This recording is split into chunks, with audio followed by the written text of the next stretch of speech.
the story summary of the fifth act of the Bible, the growth. After Jesus rose from the grave, he appeared to his disciples and many others over a period of 40 days. His disciples, once filled with fear and confusion, were now brimming with joy and awe as they realized that Jesus truly is the risen Lord. But Jesus' mission on earth was not finished. He prepared his disciples for a new chapter in God's story, one in which they would carry the good news of Jesus' life, death, and resurrection to the ends of the earth. Before Jesus ascended to heaven, he gave his disciples a mandate: go and make disciples of all nations, baptizing them in the name of the Father, the Son, and the Holy Spirit, and teaching them to obey all that I have commanded you. Jesus also told them to wait in Jerusalem until the Holy Spirit comes upon them with power. So they waited and prayed. On the day of Pentecost, God fulfilled that promise, and the Holy Spirit descended on the disciples. From that moment on, God greatly used his disciples to build his people across the earth.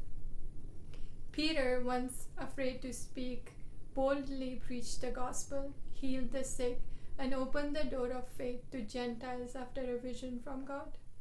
Stephen became the first martyr, testifying to Christ even when he was stoned to death. Philip preached the gospel in Samaria, and the gospel broke through all cultural barriers. God transformed Paul, a fierce persecutor of the church, into one of his most faithful followers.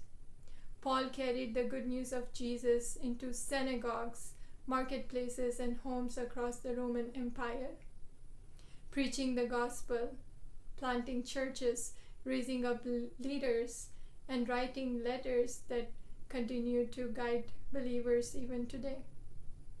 The communities of believers were marked by radical love.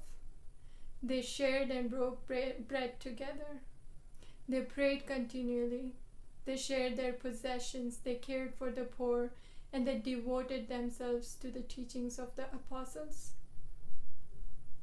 They were persecuted, but instead of abandoning their faith, the persecution only caused the church to grow. The disciples were fulfilling the mandate given in the garden to be fruitful and to multiply, and also the promise given to Abraham that all the nations of the earth would be blessed through his descendants.